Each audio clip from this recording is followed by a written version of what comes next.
Ça y est, l'Espagne en demi-finale de l'Euro. Les Allemands qui ont sorti tous leurs griffes aujourd'hui pour pouvoir manger les Espagnols. Mais finalement, les Espagnols s'imposent 2-1 en prolongation dans un match à très haute intensité. On a vraiment pris plaisir à regarder ces matchs, un match avec l'expectacle. C'est vrai qu'on n'a pas eu beaucoup de buts dans ces matchs, mais franchement, en termes d'intensité, en termes de spectacle, en termes d'occasion, on a vu quelque chose.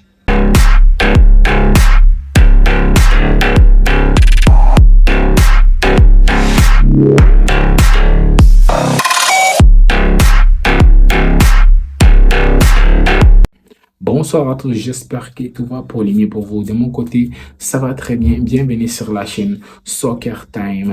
Tous ceux qui ne sont pas encore abonnés, abonnez-vous s'il vous plaît pour me soutenir. Ça fait grandir vraiment la chaîne. Vous savez, je viens de commencer, donc j'ai besoin vraiment de votre soutien pour agrandir ma chaîne. Aujourd'hui, débrief Allemagne-Espagne.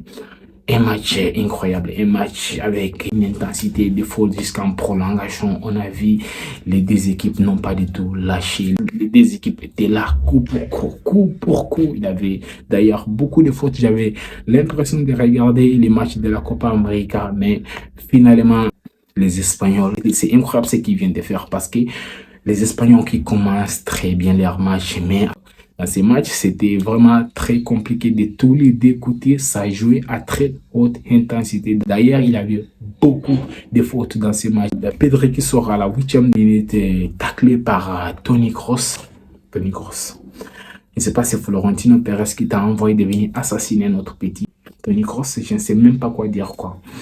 Tout au long des matchs, Toni Kroos a fait des fautes. Et pour moi, Toni Kroos, il devrait vraiment finir ces matchs avec un carton rouge.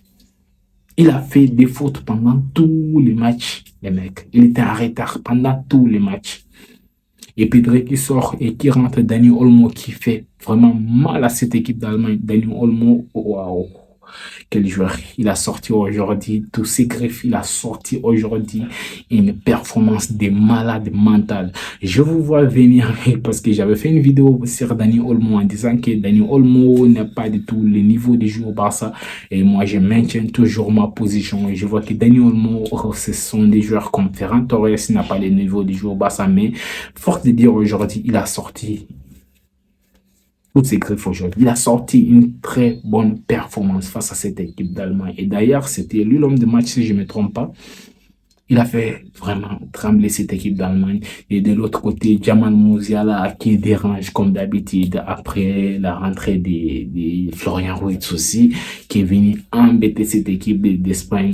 Globalement, l'équipe d'Allemagne n'était pas du tout ridicule. Ça a joué vraiment du football. Ça a mis vraiment en difficulté cette équipe d'Espagne, que je trouve que depuis le début de cette compétition, n'a pas été mise en difficulté comme aujourd'hui parce que les Allemands aujourd'hui, ils n'ont pas du tout abdiqué. Ils ont joué jusqu'au bout.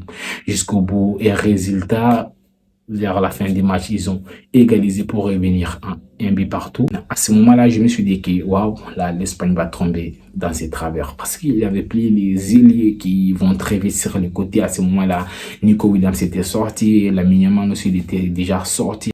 Donc, il avait que des joueurs comme avant. Donc, je me suis dit que ouais, là, l'Espagne va tomber dans ses travers parce que là, les Allemands vont continuer à pousser. Oh, heureusement, prolongation. L'Espagne qui a repris encore les contrôles. Ils ont continué à jouer malgré tout ça. Les Allemands aussi ne lâchaient pas. Ça jouait, ça s'est donné des coups. Ça faisait des fautes. C'était incroyable, au fait, à regarder. Donc, globalement, ces matchs étaient vraiment très intense et un match, on a vraiment pris plaisir à regarder ces matchs. On s'est pas endormi comme la France-Belgique, on s'est vraiment pas endormi, on a regardé les matchs. Bien sûr, il n'y avait pas beaucoup de buts dans ces matchs, il y avait qu'un but partout jusqu'au but de Mikel Merino, mais on s'est pas du tout endormi, on a vraiment pris plaisir à regarder ces matchs, notamment avec des enfants comme Florian Wirtz, Jamal Musiala, Gundogan qui n'a pas fait un gros match aujourd'hui. D'ailleurs, il est sorti très tôt. Je pense que c'est à la 52e minute. Gundogan, il est sorti. Il n'était pas du tout dans son match. Il y a levé Thomas Müller, Füllkrug qui a failli égaliser. Waouh! Füllkrug, la tête qu'il a fait là, c'était incroyable.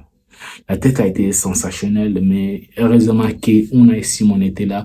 Aujourd'hui, Unai Simon qui a sorti aussi une très bonne prestation.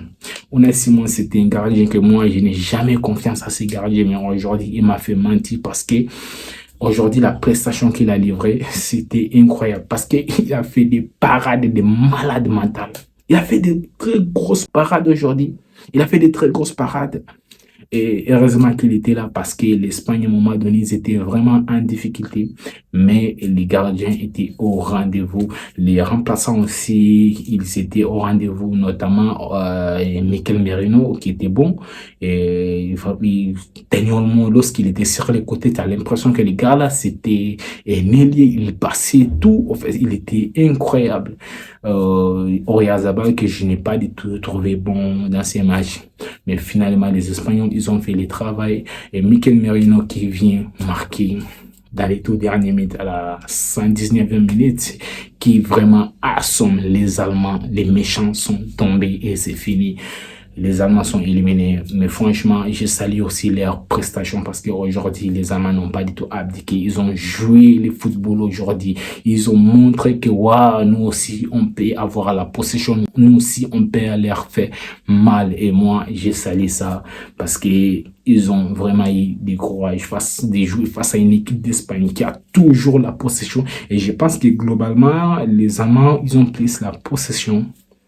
Donc, les gars, tout à l'heure, on va essayer de suivre France, Portugal. Peut-être on va aussi faire les débriefs de ces matchs. Je suis pas très chaud pour faire trop les débriefs. Je fais ces débriefs parce que c'est l'Espagne. Il y a des joueurs que je suis en Espagne, notamment Lamine Yamal, Pedri et Nico Williams, qui sera potentiellement un joueur du Barça. Donc, on se retrouve à très bientôt.